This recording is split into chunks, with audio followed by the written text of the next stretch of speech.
नमस्कार. राजकीय संवाद चॅनलमध्ये सगळ्यांचं स्वागत आहे आणि मी आहे अमोल सावंत. मित्रांनो, नाही होय म्हणत तब्बल 10 वर्षानं महानगरपालिकेच्या निवडणुकीचं बिगुल वाजलं.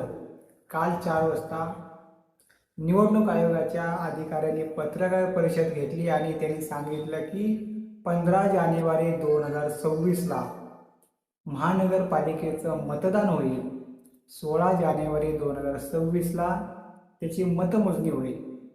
तब्बल 10 वर्ष रखडलेली ही महानगरपालिकेची निवडणूक काही का एक समाधान देणारी म्हटलं तर चालेल राजकारण्यांसाठी, कारण 10 वर्षानंतर आता निवडणुका पुन्हा येत आहेत.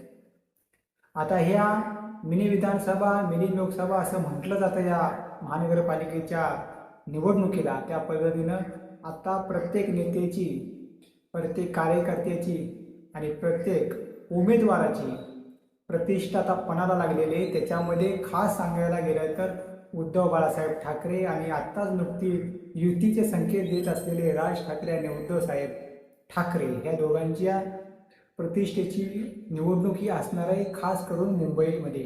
कारण मुंबई महानगरपालिका गेली 25 वर्ष ठाकरे गटाकडे आहे आणि ठाकरे गटाकडे असल्यामुळे ही आताची प्रतिष्ठा एवढी पणाला लागलेली आहे. कारण त्यांच्यापुढे बराचसे 3 पक्ष म्हणजेच राष्ट्रवादी अजितदादा पवार असू द्यात, शिंदे गट असू द्यात, शिवसेना आणि एक सत्तेचा मोहर, सत्तेचा हिरा म्हटलं जाणारं भाजप, असे 3 पक्ष त्यांच्या समोर असताना आता निवडणुकीमध्ये मोठं ट्विट आलेलं आहे. ते ट्विट काय असेल ते आपल्याला बघायला लागेल आणि कुणाला किती मतं भेटतील हेही पाहावं लागेल.